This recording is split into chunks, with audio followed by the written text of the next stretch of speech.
This is WFO Radio. We are back, WFO Radio, back once again, talking to winners in the National Hot Rod Association Camping World Drag Racing Series. Matt Smith going to be on this show, going to check in with Matt, see how he's doing. The big win out there in Norwalk and getting ready for Denver, the Western Swing, in a few weeks. If you're out there, you love Pro Stock Motorcycle, you're going to want to share the show. You know, everybody who loves the bikes always say, you know, the bikes don't get enough attention. I agree. All kinds of great stuff, great racing, the countdown, the battle for 10th. It's going to be great. So let's get the word out. We got the champ and the most recent race winner, Matt Smith, going to be on just seconds from now. Before we bring on Matt, though, I do want to tell you about the people who make it all possible for me to do this and talk to drag racers every day. Yesterday, we had Alan Reinhart on. Tomorrow, it looks like we're going to have Britt Kepner is going to be back to finish the conversation that we started a few weeks ago. So it's going to be a whole lot of fun.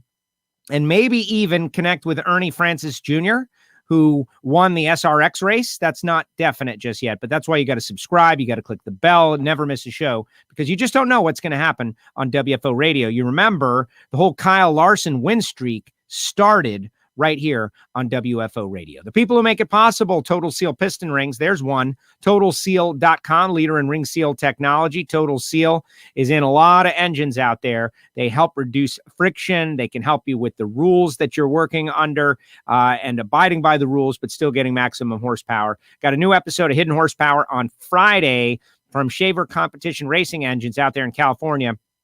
Lake Speed Live, going to be great. Check that out. 1 p.m. Eastern time. So like the Total Seal pages, check them out, and you'll be able to see the show live. Everybody's loving Hidden Horsepower. That's what they tell me, at least. And Marvin Rodak, Rodak'sCoffeeandGrills.com, hot sauces and spice rubs, everything good. Marvin Rodak's got grills, got ceramic grills, primo ceramic grills, all kinds of stuff down there in Fort Worth, Texas. Give them a call. Check out the Rodak's experience. You will love it. 817-924-6821. Samtech.edu. You go to the race teams, you go to the race shops, you're likely to find a Samtech grad somewhere in there, certainly in Factory Showdown and Pro Stock, definitely. But go to samtech.edu, check out the website. They're approved to train veterans under the GI Bill, and it's just a great education, great starting place, and they can even place you. And maybe you don't even like racing. Maybe you want to go into aerospace. It works for that also. Frank Hawley's Drag Racing School, the Dragster Adventure, and their newest graduate, Autumn Height, which is kind of a cool story that Robert puts Autumn through his school. And he told us on the show just the other day that he was going to make sure that Autumn got the appropriate education early on driving a race car. And so what does that mean? Go to Frank Hawley. Now, you might not want to become a professional driver, but you might want to drive a dragster, and he can help you with that. Go to frankhawley.com. Also, shout out to Nitro Fish, where you can get our 10th anniversary t-shirt, and always swing by and get a lot of gear at the Nitro Fish trailer. And of course, our own WFO Radio store at WFOradio.com. All right, let's bring him on. He is the champ. He is the most recent race winner, and he got the job done out there in Norwalk, Mr. Matt Smith. Matt, welcome to WFO. How are you? Good, Joe. How are you doing? I'm great. You know, going through another week. We dodged a hurricane down here. I did not get to race against Flying Ryan Ayler in Tampa, which was really the plan for today, was the big match race. Me and Flying Ryan, you know, he challenged me, and I was going to drive up there and I was going to beat him. But unfortunately, the hurricane intervened. So instead, we get to speak with you, which I think is great. Well, I guess Flying Ryan got lucky then, didn't he? Not to get beat by you, right? Well, listen, I got to say, conjuring up a hurricane is some creative ways of getting out of the race, but it worked this time. Yeah, he's yellow. That's all I can say. Yeah. No, I was thrilled to be able to, you know, we're going to do this Joe versus Pro kind of thing, and hopefully it catches on, right? He's got these two Mustangs. He's got a drag strip over there. We were going to do it. I love the idea of racing. I feel like I can compete in a stock body, you know, factory car with very minimal work, get off the starting line and hold the pedal down and see what happens. Yeah, I mean, you've raced before. You know how it works, and you know, if both cars are set up equal, then you should be good. But if not, you swap cars. If he beats you the first time, you get up in his car and he jumps in yours. You know, so I think that's the way it needs to work. And then if you're both 1-1, you flip for the finals. Oh, really? See, look at you instituting rules already. But I don't want to have this conversation because what if I got a tip? What if I got a tip on which of the faster cars is available, and I just talked my way into that car as, this guy who was challenged? I think I should get to pick the car, Matt. Okay, well then, if you know that, that's all good. But I don't know that, of course, because if I did know that, that would be terrible. I'm just using a total hypothetical here. But what's funny is this whole negotiation and everything. That's stuff that comes from like the outlaw grudge racing world. I'm sure you've been involved in some of that over the years.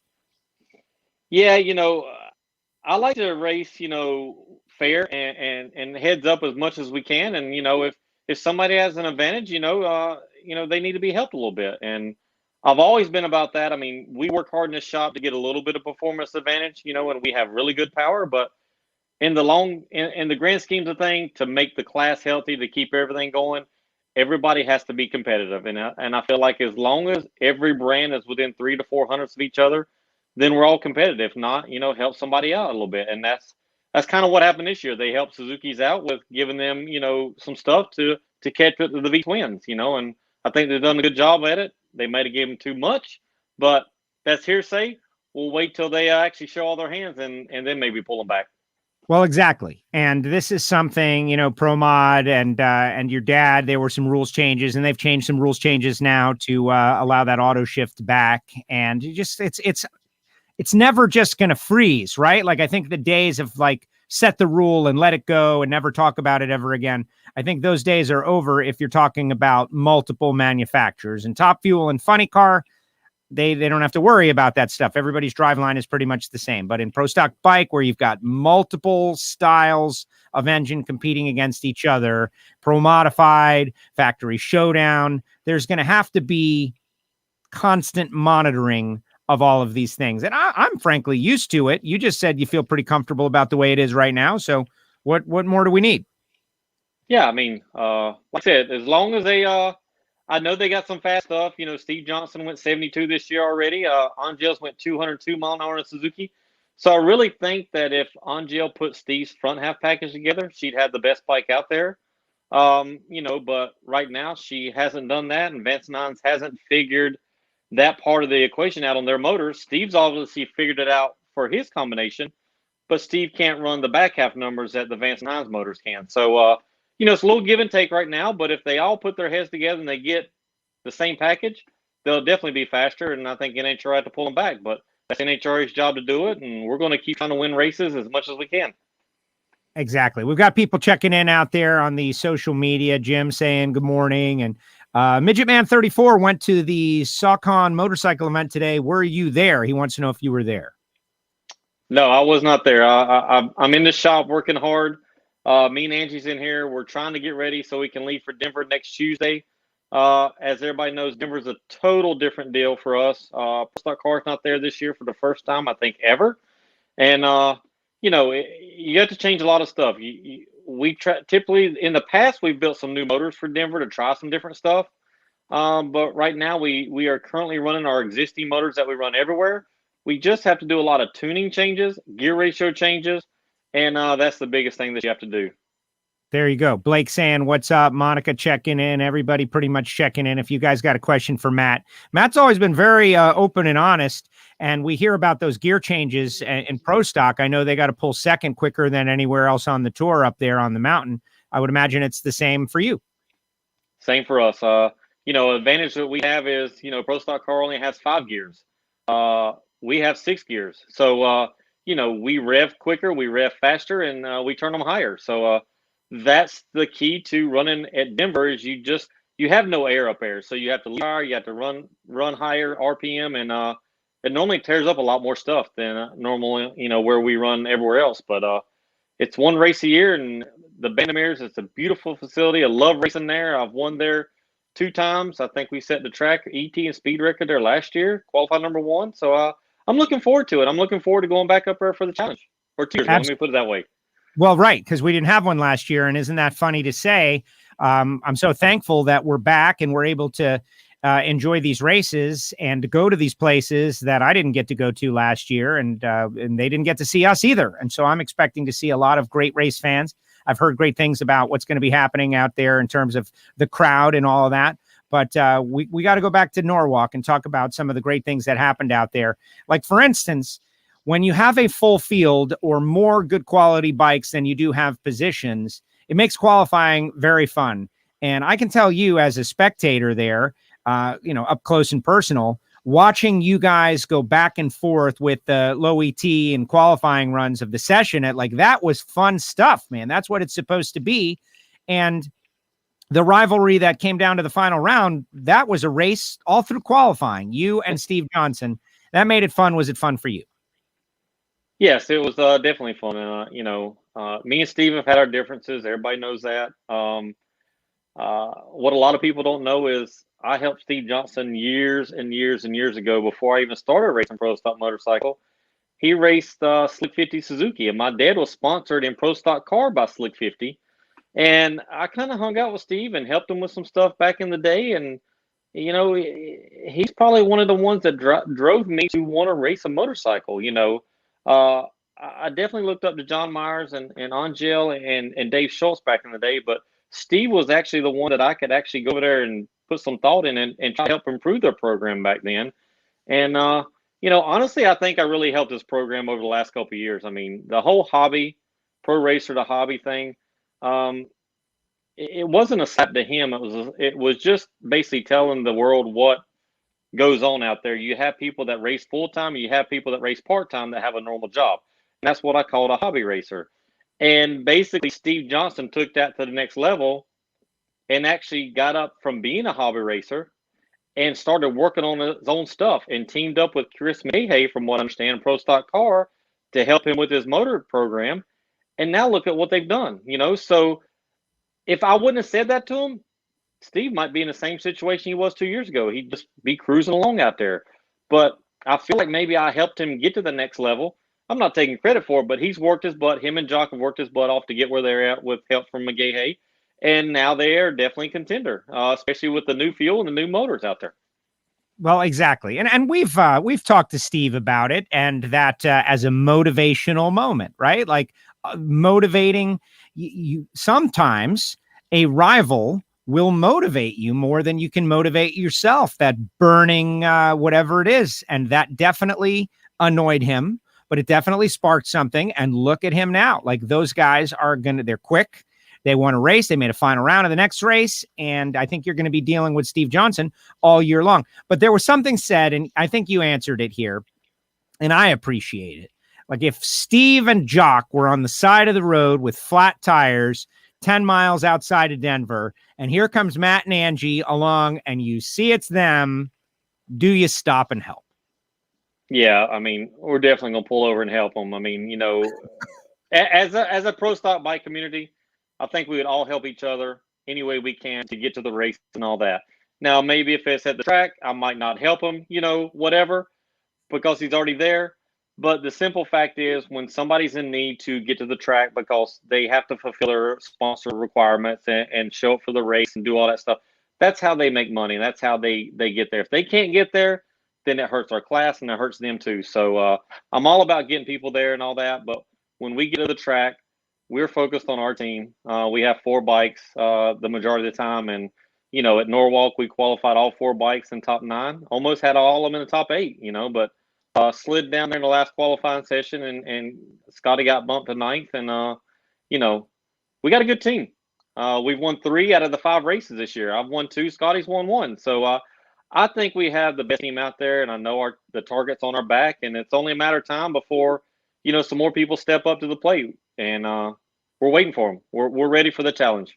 You mentioned qualifying. Let's just go through the round by round. First round, you went up against Gianna Salinas, and it's great to see her back out there and able to get through her, though. And then setting up the battle against Flying Ryan Ayler. Speaking of battling Flying Ryan, he had a problem, but you had, I don't want to call it a bracket bike because it was super quick, but 81.8, 81.6, and then you got to run Eddie in the semifinals. Let's pick it up there where those guys are quick. They're now back on the tour. They're back out. They've got their new program going on, and they're picking up the pace. But boy, they're down there in the points, so they need to win rounds because there are a lot of good quality bikes in only 10 positions. So tell me about the run against Eddie. Other side of the ladder, it's Joey and Steve. Steve gets around Joey with that 79.7.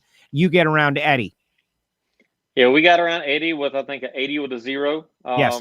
You know, Eddie, Andrew, Angel, that whole team, they're the we called them the Death Star back in the day because it was the black trailer. I mean, they would dominate everything. And the last couple, 2 or 3 years, I mean, I think we've had their number. You know, we've really worked hard and pushed harder, and you know, but they got the same equipment as we got. They have the same body package. They got the same aero package that we have. They still have that Harley motor, and that's what they're running right now is the Harley motor in the twins. It's good. I know it's good. You know, we can't buy one. I mean, I guess we can if we had enough money, but I don't have enough money to buy one of those motors. So we'll just continue to run our S&S motors, which is doing really good. But to run Eddie, he's a 4-time world champ, I think. And you know, it's they're tough. They're tough, you know, and I step my program up every time I got to run Andrew, Eddie, or Angel because I know they have stuff that can beat me at any time. And it just gets me that next level. It pumps me up more, and I'm ready for that challenge with them. We took him out in the semis, and I've had his number this year so far. So hopefully I can keep that going the rest of the year.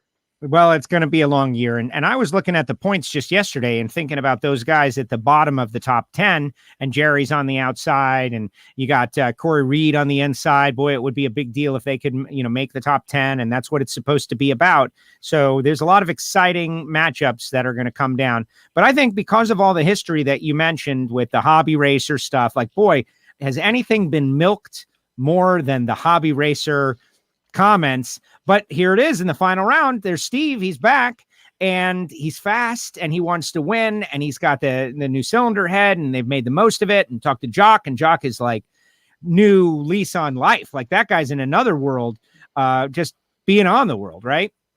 So tell me about preparing for the final round against Steve. There's no love lost. We know that the personalities just kind of, you guys aren't like great buds, even though you worked together in the past, but no one wants to lose that race. Like that's it. No one wants to lose any race, but that one in particular.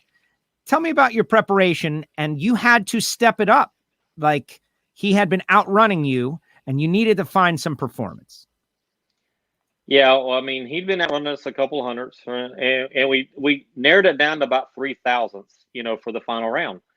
And, you know, I always have a little something left in my cards I feel sure of. And I just went up there with a mentality. You don't want to lose to anybody, all right? But you get all the way to the finals. And my whole goal is, and this is where I try to learn and I make myself better for the next race or the next time I'm at Norwalk. And that's why I think I do better every time I go to another race or I come back that racetrack next year. I do good at it again. Go and learn. And that's what this sport's about. You have to learn. You learn from mistakes, and you learn what to do and what not to do. I'd already had second place, Joe. It was just me and Steve left. So I've already got second place. So I know that I've got runner-up at the worst case scenario. So I go up there, and I'm like, you know what? I think I can step it up a little bit. I need to make a little clutch change. I need to make a little tuning change. I need to see if this thing will stick. I've been getting my butt beat by him with 60 foots, and that's all I've heard is 104s, 104s, 104s, 104s. You know what? The track was cooling down. We can't run 104s in 100-degree track temp, 120-degree track temp. But that track temp got down to 80-some degrees, and I said, you know what? I'm shooting the moon. I'm throwing everything I got at it. I'm putting some power back in low gear. And what happened when I let that clutch go? It about snatched my neck off and went 104. And it lit the scoreboard up with a 78 at 200, and we took the win light. And it just happened to be that it just stuck. And I think his bike didn't stick over there. He went 106. Wow. Well, I love hearing that because that's what it's about. And that's the stuff that we kind of miss sometimes, which, you know, the drama, you're back there at the pit, you're making these calls, you're making these decisions. And thank you for sharing that. Yeah, it was a very exciting. Steve, I talked to him a little bit via text, and he says he wasn't his best run. that he had made just across the board. You guys were side by side in terms of reaction time. You're 22 to his 23, but he backed up a little bit, 683, 6 at 196. So you get the win. You run 200 in the final. You win the race, and you're going again. Matt Smith, 4-time champ, going again. But I think this year is maybe a little more competitive than we've seen some years in the past. You mentioned Denver, but just talk about winning in Norwalk and all the significance with Bader and the ice cream scoop and the big crowd. And I know it was rain delayed, which is a little bit of a bummer because we didn't have the massive crowd that was there. But that's a milestone win whenever you can win that ice cream scoop. Yeah. So right here. There it is. There's two. Let's see. Hold on. There it is. There's 2 of them. Yeah. I've now got 2 of them, and to go to Bader's track, and it's all these tracks that do the little specialty things. It's really, really cool. I love going to tracks that give that little extra thought into it and have something besides just we all want a Wally, but it's those little things like that make it sentimental. That the track puts thought into it and gives you something special and extra. And man, I live up for those stuff. I live up to getting those little items at the different tracks and all that. I wish all the tracks would do it because it makes it fun. It makes it fun to go to those tracks. And, we have a great time doing it. But, hands down, we had a great race. I think one of the big factors in that race, everybody knows it was so hot there. We had a lot of water in the air. But Denso, they make this thing that's called a moving cool. And Moving Cool is a little portable air conditioning unit. And everybody knows the bike guys, we have a hard time. You see these things on the Pro Stock car guys, they hook up the water chillers to them and they cool their cars down quick and all that. Well, the bike guys, we have nothing to cool our stuff down. Fans. If it's 100 degrees outside, that fan's not going to cool the stuff down. Motor stays hot, you lose performance and all that. This new deal that Denso come out, it's called Moving Cool. It's a portable air conditioner. We have 2 hoses coming off of it. One goes to each head on the motor. Within 7 minutes, Joe, the thing's already down to 70-degree temperature after a run. And it's amazing. It kept our performance all weekend. I take it from bike to bike to bike through the pits, between rounds. And it works. It keeps our stuff cool. And, that's the advantage, especially if they're the finals. We had 35 minutes to go from semifinals to finals. And that's another reason Steve might have slowed up because he just didn't get his motor cool. But, wow, that's just where we're at, Is that proprietary? Is that available for purchase, or is everybody going to go order one right now since you mentioned it? It's available. It's available to everybody. We started doing it last year. There's one on the Midway. They can go to the Denso K&N trailer that's on the Midway, and there's one there for show and all that. And if you want to order one, order one. I'm telling you, it's worth it because I can promise you get in hot situations. You just can't get the things cool enough, and you lose power. When anybody knows the hotter it gets, the more power you lose. There you go. All right, we got some questions out there. Before we get to the questions, I want to mention that you and Angie did double up on the weekend. As much as she did go out second round to Steve, she won the ice cream eating contest, which is now famous because we've done it for more than 1 year in a row. So, and she is the champion. Alan Reinhart really called into question her performance. I thought it was clean and okay, and certainly in the gray area of the rules, which are left there on purpose for our entertainment. But you were there, you filmed it, you were on scene. What did you think? Were you proud of Angie for her great victory? Absolutely. I'm very proud of her to win that thing. Basically, rules are rules. If you know the rules and you do a little something to get by the rules, you're still legal. It's no different in our category and every other category out there. So she fudged the rules a little bit with the ice cream with a spoon. We used a metal spoon instead of a plastic spoon because everybody knows that ice cream's hard at Norwalk, coming straight from the thing.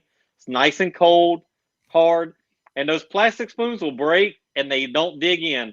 And she took her Yeti cup with hot water and a silver spoon, and she dunked that thing in the hot water and made that thing hot, and it dug right through like butter, and she gobbled that stuff down.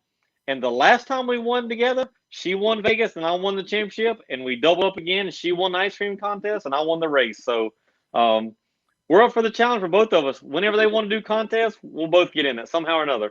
And thank goodness for you guys, by the way. Like the inside and the behind the scenes is we're trying to put it together, and we want to have interesting people, funny and fun people, some star power, And so we went to Angie, and she's like, uh-oh, what do you guys want from me? And we're like, we want you to be in the ice cream eating contest. And she just volunteered right away. But the question is now, since we're making rules, should it be no metal spoons, or should it be bring your own utensil, everything allowed, or should we supply the plastic spoons and those become the spec? That's the question. I think you should allow the metal spoons for everybody. Just for the simple fact, those plastic spoons will break. And then if you break one, then you lose time because you only have a minute to do it. So yeah.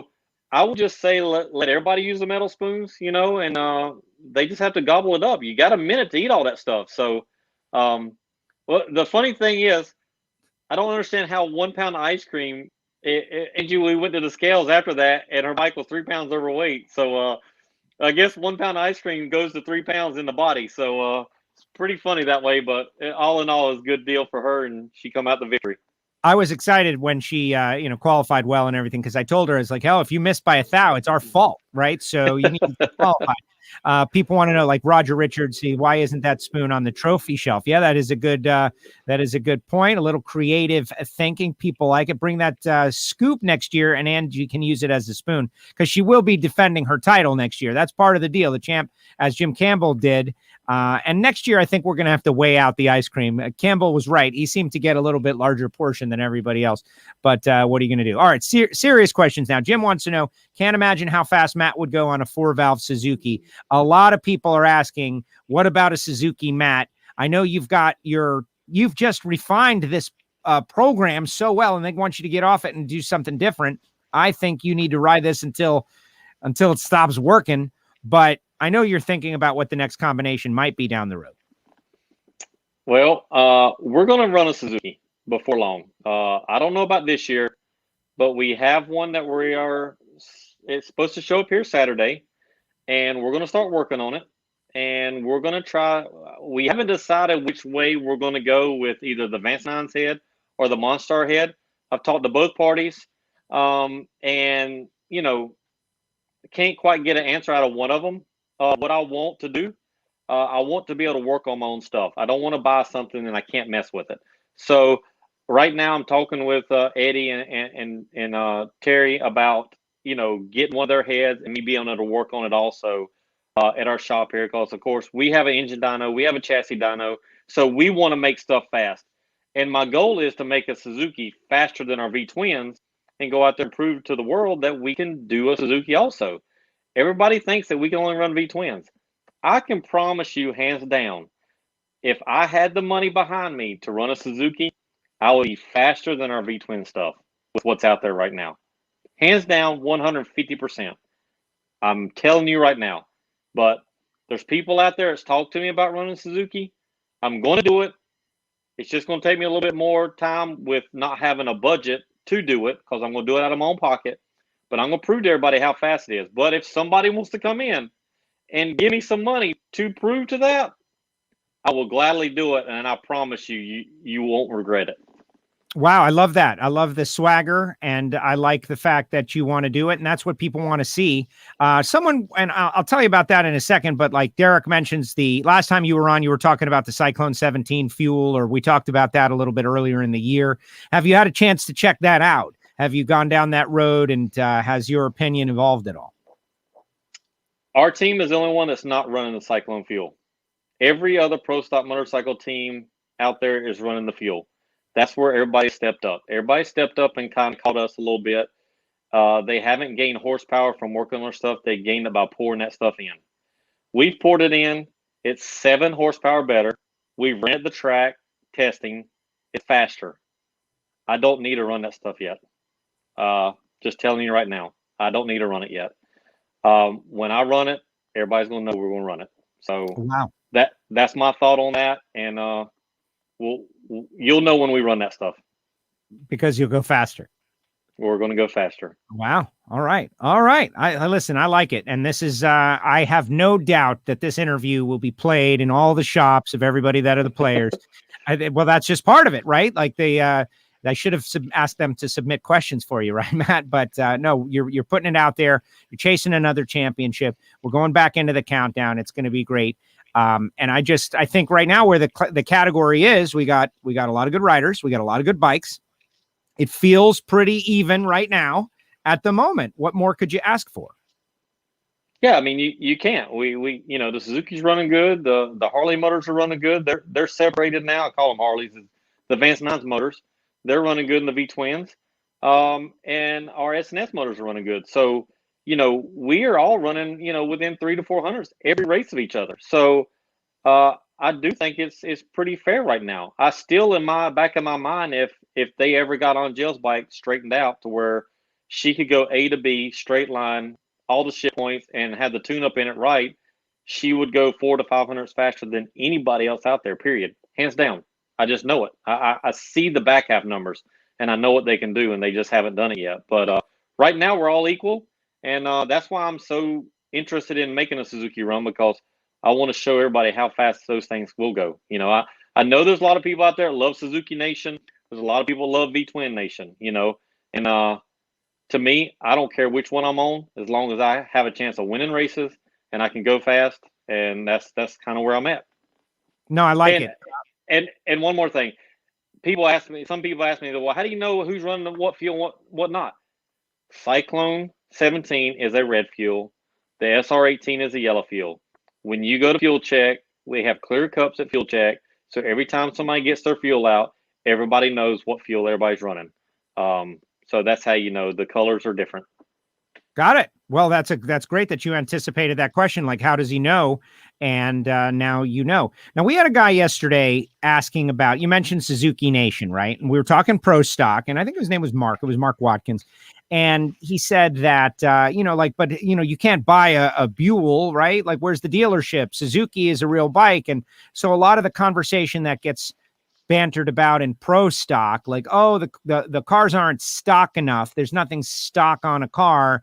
That kind of entered our conversation about the bikes. And so then there was a little conversation going on about 600cc, no wheelie bar, real manufacturer bikes. Nobody really talks about that in pro stock motorcycle, as far as I know, but maybe I'm missing the conversation. This was the first time I had heard it. Where's your head at about the stockness and the direct manufacturer connection to the bikes and manufacturer support of the bikes? Is that ever really going to happen? Is that something that might happen down the road if the bikes looked more like a bike that they would sell at a dealership? Or is it like pro stock and that horse is already out of the gate? It's already evolved too far. Yeah, I mean, in my opinion, you look at pro stock car, you can't go buy a pro stock car off the showroom floor. It just doesn't happen. Chevrolet, Dodge, Ford, they all tried the whole CoPro, the factory stock thing. And when it's all said and done, you got $200 some $1,000 in a car that, that's out there that you can buy off the showroom floor by the time you spend the money and get it to where it's competitive. Pro stock car, you have to build the chassis around the drivers, because they need to be, the speeds are going. There has to be a purpose-built chassis around them to protect the drivers and to protect the fans if it wrecks or whatever.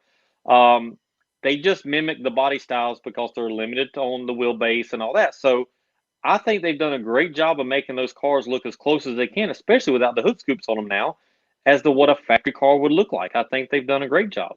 As far as our bikes, we're in the same situation. We are as close as we can be. We have to put little scoops on our things because we have to get the air in the bikes and all that. They mentioned the Suzuki stuff. This is the last time a Suzuki TL or a Suzuki GSXR bike, that the bodies that they were currently running before this new Hayabusa was debuted, those were in the 1990s or early 2000s. So they haven't made that body style since then, and nobody seemed to gripe because Suzuki still sells bikes, but nobody done a current Suzuki bike up until Jerry has come out with this new Hayabusa body, which is pretty current. As far as the Buells, Buell was owned by Harley Davidson. Harley Davidson shut them down. Buell has now bought themselves back from Harley Davidson, and you can buy those bikes straight from Buell now. They're not big enough yet to have them in dealerships yet, but if you go to the Buell website and you go and you can order a bike just like the EBR stuff that we were running last year, it's now considered a Buell and not EBR. You can buy that stuff. you can't buy a drag bike, but you can buy a production bike that you can go right on the street with and ride it. So I think that the NHRA has done a good thing by letting us add a little pieces to the bikes to make them aerodynamic and to get us all in the same playing field. But we have to have a purpose-built chassis around our stuff too, besides just the manufacturer, because we're 60 foot. We got bigger tires on them. We have to do that kind of stuff to get performance out of them. We're all in the same rule book as far as wheelbase, weight ratio, well, not weight ratio, but rear tire size. So at that point, the Suzuki's have to weigh 600 pounds. The V-twins have to weigh 640 pounds. So they're doing a good job of keeping everybody under control with keeping ETs and all straight. But there again, you can still buy a Buell. You can go buy a Buell right now. Get on the website and go buy one. You can buy a Suzuki Hayabusa right now from any dealership out there. Buell just is not big enough yet, again, to be in dealerships around the U.S. and around the world. But I'm sure they're coming. We're pushing their brands and trying to make them better and get more people to buy their stuff again. That's great. No, I think that's a good answer. And I just think about, people like pro stock motorcycle is a category that is well attended. We've got plenty of racers. A lot of people have the bikes. And why would we change that package around, right? Unless there's something that I'm missing, because, I've told you a million times, I'm not like a motorcycle person from birth, right? I wasn't raised in a motorcycle family. I'm interested in motorcycles because of you guys. Like, to me, pro stock motorcycle is my origin point of everything motorcycles. It's related to that. And I know there are quicker and faster bikes, and there's, turbochargers and nitrous and no wheelie bar and all that stuff. It's great. But I like what you guys are doing, and I appreciate it. Now, when is the first race that you guys are not running the bikes, but pro stock is on the track? Do you know when that is? I'm going to say that's probably Brainerd. I think Brainerd, we're not going to Brainerd, and I think Pro Stock Car goes to Brainerd. If not, it'll be Topeka, one of those two races. We don't run either one, and I think Pro Stock Car either runs both or one of them. So we're at Denver by ourselves with Top Fuel and Funny Car, and then I think we're all together at Pomona. We're all together at Sonoma. But I think Brainerd will be the race after, I think, Pomona, that we're not at. So there was speculation about when is Matt going to run a pro stock car, and it's going to happen, but we don't know when it's going to happen. It's got to happen at a race that you're not running pro stock motorcycle by rule. Is that still on the radar, Matt? Yeah, I mean, I would like to do that sometime. It just got too hectic, and Mark Stockseth, my partner in the deal, everybody knows that 2 years ago, during this whole pandemic, he put Bruno in the car, and Bruno's getting to drive that car at races, and he's getting to drive it this year some. So, Mark's the big hand behind that deal. Bruno running that stuff. And eventually I'll get to do it some. It's just I'm more focused right now on the pro stock bike stuff. And maybe NHRA will lighten the load up a little bit and let, us run two professional categories again like they used to could back in the day. I've asked them for it. We're pushing for it a little bit. I know some other people would jump around and do it. I know Antron wants to drive a Top Fuel car. He wants to drive a bike again. So, maybe with Antron pushing it a little bit too, maybe they'll make it happen again to where, you can run multiple pro classes, in NHRA. But right now you can only run one pro and one sportsman, or, multiple sportsmen. But, we can do that. But I'm back up one thing on the subject of the motorcycles. Anybody that wants to go and buy a pro stock bike, whether you're a Suzuki Nation, V-Twin Nation, whatever, you can go, and I'm not giving this a plug out for Vance & Hines or whatever, but you can go buy that Vance & Hines Hayabusa bike, just like Joey and Corey's got and Angel's got. You can go buy that from them. It's $160,000. You can go buy it, and you can go be race ready. You can go to S&S and buy a motor like what we have. Call Cosman Chassis and get a chassis made. You can do that for around the $140,000 range, $130,000 range. Or you can go buy the Vance & Hines V-Twin, which I can't afford that. You can go buy their whole package from what I'm understanding. And it's like a $250,000 to get a bike and a motor. So anybody that's got plenty of money and they want to come pro stock bike racing, the water is great. And come on in, because we need all the people we can get. I like it. But hey, don't do it if you're going to be a wallflower and not talk the talk as you try to walk the walk too, because that's what makes it fun.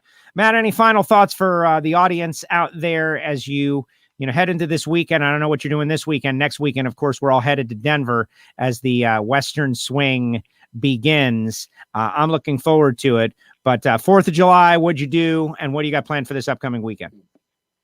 Well, Angie had a little birthday party for her sister at the house the other day for the 4th of July. And, she had a pool party with the family come over. And I went up there and spent about 2 hours. But me and Trent worked in the shop. We had some heads to do. We dynoed a motor. We got all that stuff done.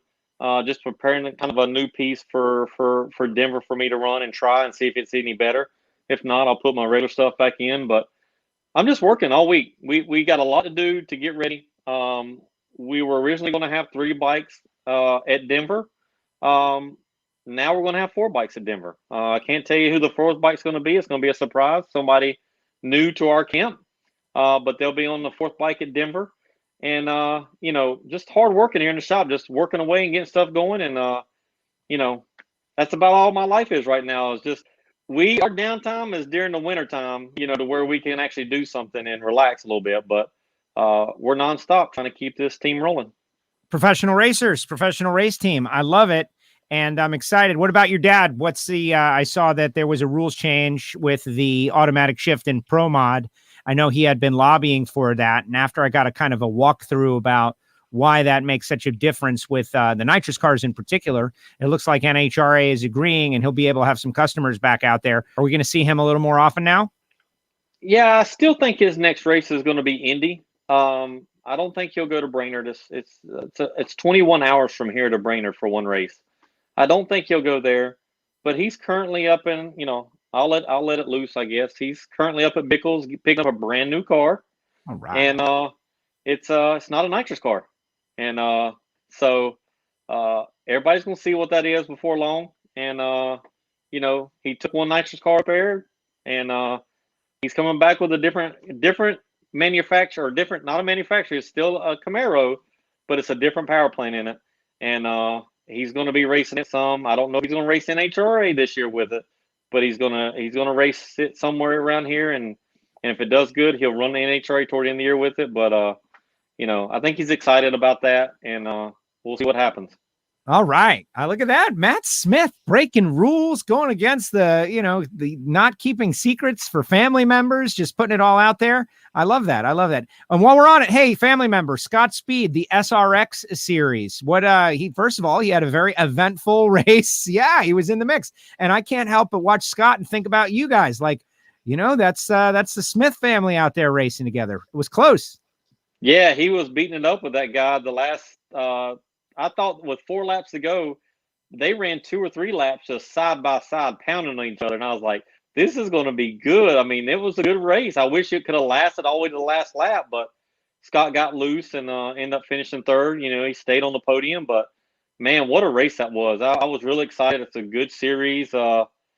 He's not scheduled to do any more this year, but I think he's going to do quite a few more next year with that deal. And it's fun to watch. I enjoy watching. I need to get to one in person and watch it, because I've been to his rally car stuff and watched it in person. And man, I've even got to do a ride around with Tanner Faust and the rally car stuff, and it was really, really cool. It's a different perspective, and yeah, he did good. I'm proud of him. He did really good.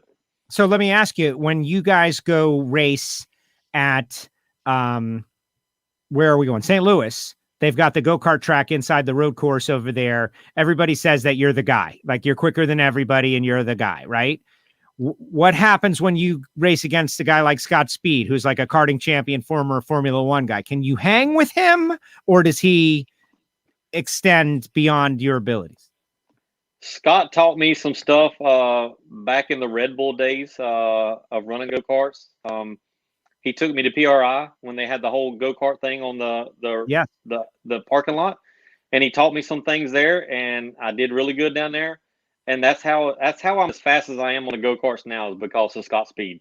Got it. But when I go race with Scott, he's in a different league. He's pretty badass with the way he drives a kart and the way he drives anything, for that fact. He's got a great feel for dirt, asphalt. He's very smooth on the pedal, and man, just talented driver. I mean, he's raced everything from Formula One cars to SRX cars now. He's won gold medal in the world on X Games. So I mean, he's just a talented guy, and proud proud to call him my brother-in-law because we have a fun time. He was up here the other day at the pool party, so it was fun deal for him, and good deal for him. Drag racing, no interest, or like you guys working on them? Do something sometime, add another discipline to your resume. Has that subject come up?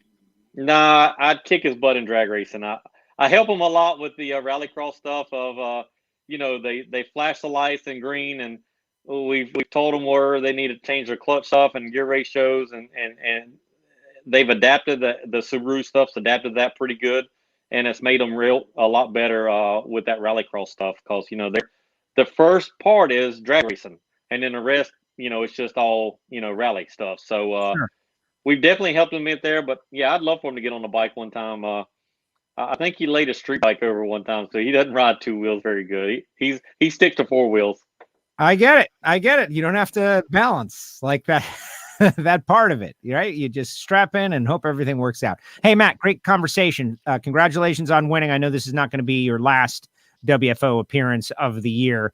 Certainly the past couple of years is a good indication. You're going to get some more, but I'm looking at these point standings. You got Eddie in 10th, Drew on the outside, Jerry on the outside. Angie, she's not safe by any means, just like 30 some odd points ahead of 10th. So it's going to be a wild year, and there's going to be good bikes that don't make the countdown. That makes it entertaining for us. So we'll all be watching. Good luck to you, and we'll see you in Denver. Thank you. And I know Drew and Eddie's going to be up there in the top 10. They missed 2 races, and they're going to be there. They'll be there to battle for that championship in the year. But the one thing I want to say real quick, I can't wait to go to Bandamere, Sonoma, Pomona. All these fans, I'm so happy to be back racing in front of y'all. Come by the trailer. Let's sign autographs. Let's take pictures. I'm so thankful to be back, to getting back to normal in the United States of America. And just glad the fans get to go racing with us, because it's no fun racing out there if you don't have people in the stands to do it. There was just something about last year that wasn't quite there. Every time you went on a racetrack and you couldn't hear the roar coming back up the return road or vice versa. So just glad to get back to normal, and can't wait to see all the fans out there at these next 3 races. Amen to that. Totally agree. They bring an energy. The roar of the crowd, the people that support you, the people that root against you. There's an energy there. That's what our sport is all about. And the machines are amazing, but it's the people that keep you coming back. Thank you for saying that. And I totally agree to the fans out there in Bandamere and in California. We're coming, baby. Here we come. It's going to be great. Matt, thank you so much. We'll see you out there. All right. Thanks, Joe. Appreciate it. There goes Matt Smith with us here on WFO Radio, a 4-time champ, most recent race winner.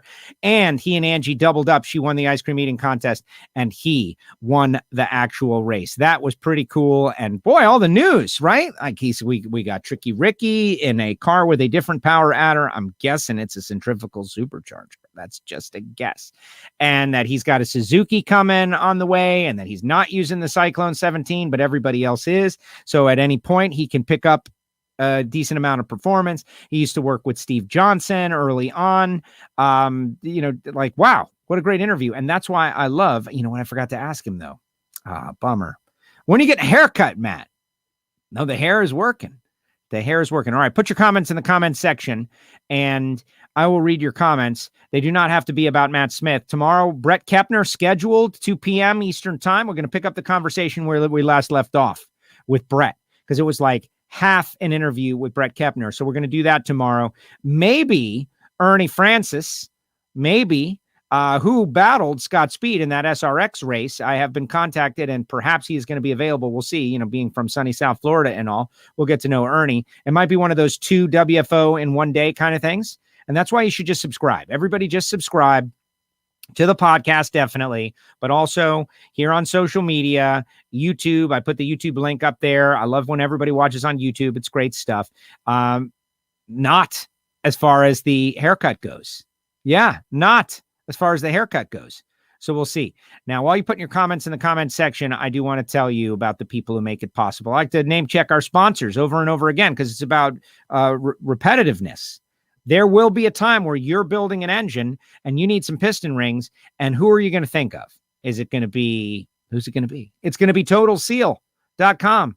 And remember, on Friday, we're going to do a Hidden Horsepower Live, which those are very informative. If you heard the last one, Billy Godbold, you know that you can't quantify what you can't measure.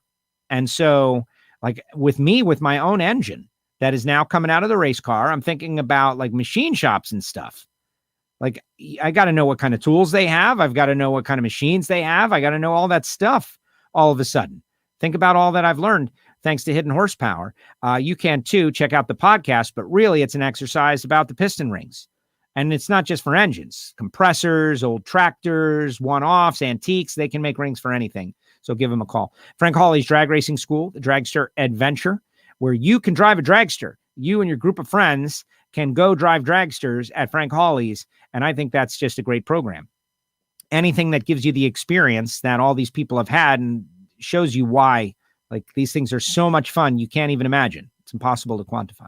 And samtech.edu, the School of Automotive Machinists and Technology. Start your education at full speed. It's a school, guys. It's a school. Let's say you're a relatively young person and you're watching WFO and you're thinking, man, I'd really like to get involved in racing as a crew member, as a crew chief, as an engine builder, as a machinist, have my career in that field. Well, Samtech is how you get started. And it's a great foundational education. Plus, they've got connections with a lot of different shops and teams and, Boeing and aerospace industry where they place their graduates. And I think it's great. You should check them out, samtech.edu. And then there's Marvin Rodak, which is nothing but fun, right? Get some coffee, enjoy it. Get a barbecue grill, enjoy it. Hot sauces and spice rubs, 817-924-6821. Call Marvin. Tell him you heard about it on WFO, and the rest will take care of itself. Nitro Fish, they do our 10th anniversary gear, and I really appreciate those guys. Hit the trailer up, and then our WFO store on WFOradio.com. So yeah, I was a little annoyed yesterday just because I had a little back and forth with the PayPal folks and, the fulfillment. But I'm feeling better today, though. It was you guys caught the negative. That's why you got to watch every day, man. You got to watch and listen every day. What kind of mood is Joe going to be in as he's starting to put some of his gripes and grief out there? Yes, he is. And then soon I will begin attacking people, and that's when the real fun begins, right? When I start using this forum for evil. It's been generally positive so far. I'm not going to do that. Come on now. Shout out to the Patreons. We just brought on another new Patreon, patreon.com/WFO radio. It's for VIP listeners that want to pay a little something to support the cause, right? To support the WFO cause, and you get bonus material, and you get to connect with all of our listeners. Bonus material, VIP listener club, that kind of stuff. As we mentioned, Brett Kepner tomorrow. Let's see what everybody's got to say in the comments section. Great show today. Thanks. Looking forward to hearing from Brett. Yes. And that's fast and loose. We're putting it together. We're working hard to put it together. He's got things. I got things. I think, though, we're going to be able to do it at 2:00. So just be ready. And what I'm trying to do is train the audience to not have any kind of expectations for time and schedule. And we did one at like 9:30 a.m. not long ago, right? It was Kyle Larson. It was like a morning show. When you get the notification, click on the show and just know that there's always new content. The final rounds just lacked excitement. I believe that is sarcasm. I noticed in Norwalk on race day, after the crowds left due to rain, the final rounds just lacked excitement. I don't know that I agree with that because you had some of the greatest rivalries in our sports with Brittany and Steve and Greg and Erica and Steve and Matt. But the feedback from the fans were definitely lacking because it was rain delayed and many people decided to leave. But that's their loss. Like, the heck with them. Sorry. I told a guy, I met a guy and his son, and I gave him a WFO sticker. They met Steve in the hotel. They had found a penny and they presented the lucky penny to Steve. And so now here it is. It's like 7:00 and they're tired. They got a 10-hour drive back to Pittsburgh. And they're like, oh man, we're thinking about leaving, but we gave this penny to Steve and Steve is going to win the race. And we think, and I was like, you guys can't leave. You can't leave. You're stuck. You got to stay. You're in this now. And so I convinced them to stay, and then Steve doesn't win. And I guess I'm to blame, right? Well, they gave Steve the penny. But now they've got a connection to Steve Johnson. The good stuff is for the people who stick around. I never understand. Look, I've been going to drag races now for my whole life. I have figured out how to go to a drag race. If there's anything I know how to do in my life, it's how to take in a drag race. And there are some things that you don't do. You do not leave before the final rounds. because then you haven't taken in the drag race. You've seen cars go down the track. That's not drag racing. Cars go down there. Yeah, we watched half a first round and then we went home. No, I've done it. I've lived it. The Gator Nationals, the traffic, many years. 1 year, we decided, let's beat the traffic. Let's try that. So we ran out. We're on the crossover bridge. That tells you how old it was. There was a crossover bridge there. We're watching the final round, trying to see who won. It was so unfulfilling. It was terrible. It was horrible. And we never did it again. And so what's the alternate of avoiding traffic? You stay for the finals and for the winner's circle, and you walk the pits for a half hour after the race. That's when all kinds of good stuff happens. And all the drivers are just hanging out there, just hanging out. People waited in a line for like 40 minutes to get that guy's autograph earlier on in the day. And now you can walk up and take a picture and shake his hand and get an autograph. And, maybe he'll give you a part off his car, him or her. Like, it's just, you got to commit to it. You got to commit to what you're doing. You're a drag racing fan. Commit to being the fan. Get there early. Stay there late. Don't leave ahead of the crowd. Watch the other people go out and sit in the traffic. And what are they doing out in the traffic anyway? They're just waiting. They're stuck. They're battling. It's bumper to bumper. There's a fender bender. They're caught. They're calling their insurance company. It's a nightmare. Why? What benefit do they get? They're getting home 35 minutes ahead of you, an hour and a half. And now they're home, back in their boring lives, looking at the same things over and over again, watching reruns of Matlock and Murder, She Wrote. When you could be at a drag race, you paid the money. You're already there, but you're going to leave. Now, if you got kids and the kids got to get ready for school, I still support staying at the drag race because of the unprecedented educational opportunity at the drag race to meet cool people who are involved in STEM, science, technology, engineering, math, and the arts. When you look at a bike like Matt Smith's, all the great paint work that has gone into that, right? The lessons learned at the drag races outweigh the lesson learned between 7:45 and 9:45 a.m. at a regular school. I support that. I'm telling you. Yeah, I still remember to this day the time my mom got me out of school to go see Return of the Jedi. Like those kind of things, you can't quantify them. Being at a drag race for the final rounds, watching the winner's circle celebration, going to the pit, seeing the Capco boys with their horn, going around being crazy. That's where the value is. You're going to come out there, you're going to watch first round, watch second round, and then leave, and then just be home. No, I that's not how you do it. And you don't sit in your seats the whole time either, people. You don't do that. You get in your seat and you sit in your seat and you're in your seat the whole time watching the race. No, you got to move around, not unlike a road course race. You watch one from down the track. You got to check them out from 1,000 foot, maybe on the rail. You got to get close to the fence. Maybe you're back at your favorite team's pit before they get there after a run and you watch them service the car. Like there's so many different things to do at a drag race. It's just people need someone to explain. If only there was a person. If only there was a person who could do that. All right, here we go. Matt Smith Racing rocks. Who is the mystery driver going to be? That's interesting. The mystery driver. Come on, virtual producers. Go figure that out. Awesome show. Scott says, great show. Thank you, Scott. Rick. The energy, that is. Let's see. Great show today. Looking forward to Brett tomorrow. Saw that already. Great channel, Joe. I like the reality of it all. Yeah, this is definitely reality. This is reality TV radio. For those of you watching on the YouTube, I want to do more on the YouTube. There are people getting rich off YouTube, man. We are doing a nice little show here. It's a lot of fun. We're bringing on sponsors. But yeah, it's total reality. Matt needs a haircut. Maybe Scotty Cannon. Mohawk first. The ladies love it, though. And Matt is smart enough to do what the ladies tell him to do.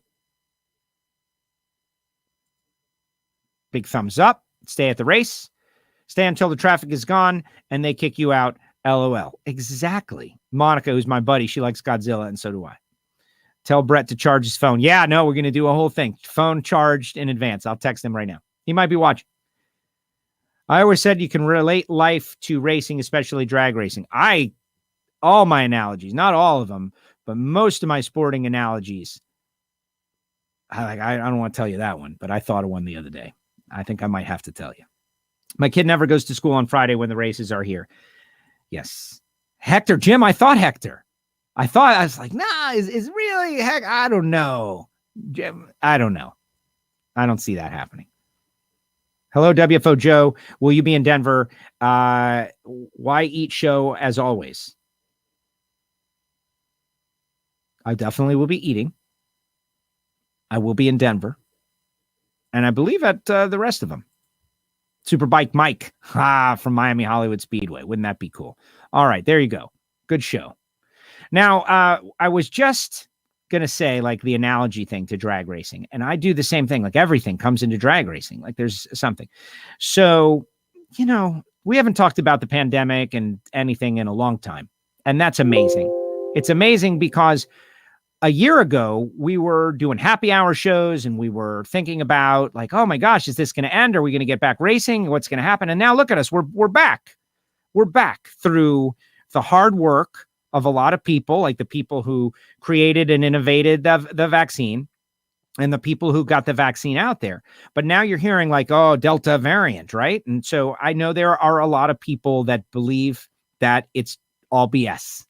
And I wonder, like, at some point, like, you know, the evidence kind of shown that it's not BS, like right from the beginning, like, oh, this whole thing is BS. Oh, well, maybe it's not. Well, they're just trying to scare it. Well, maybe it's not. And so here you go. They're telling you about this Delta variant and parts of the country, et cetera, and so on are kind of overwhelmed by it now. And it's becoming a thing. It's becoming a thing. And if you're vaccinated, chances are you're okay, but it's becoming a thing. And so I was wondering aloud the other day, like, why would you not? Why would you not now that they're spinning off variants and why would you not get the vaccine? And I had a lot of people say to me like, oh, well, you know, and they gave me their reasoning and I had to accept the reasoning. But then I came up with an analogy and this is it. You know, the NHRA safety safari, in my analogy, they are the medical professionals, right? The NHRA safety safari are the medical professionals. And in my analogy, the NHRA, I don't know exactly, but like oil retention devices is what we're talking about. Like all the things that the NHRA asks the racers to put on their cars that cause a little bit of a hassle, but they put them on the cars so that we don't oil down the track, right? And, you know, maybe you don't want to put that stuff on your car, but NHRA makes you do it. Why?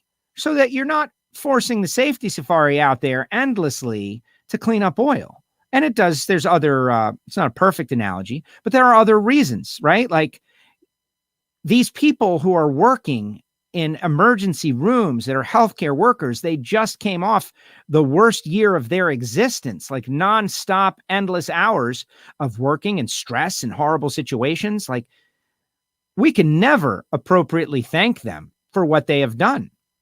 Those of us who have known people who have passed and those of us who don't know people who have passed, like those folks. And so now what's happening? They say 99.8% of the people that are in there with the healthcare workers are unvaccinated people. So it's a total choice. It's just a choice. Every one of them that's in there chose to be there because they didn't get the vaccine. I'm not telling you what to do. I know what I did. But boy, those healthcare workers, and I think of the safety safari, right? Like we're going to roll them out there hour after hour, cleaning up oil because you didn't want to put the oil retention device on your car because it was an inconvenience. I didn't like it. It weighed too much. I didn't want to do it. Right? But of course, NHRA in that analogy, they said, no, everybody's got to do it. It's mandatory. It's a rule. It's not optional. It's a rule. You have to do it because we cannot let you wear our safety safari down into the ground and cause them to work endlessly, cleaning up oil endlessly because you didn't feel like doing something. Isn't that what we're doing to the healthcare workers? Just thinking about drag racing here, folks. And I know there's one or two of you out there that probably hate me for bringing it up.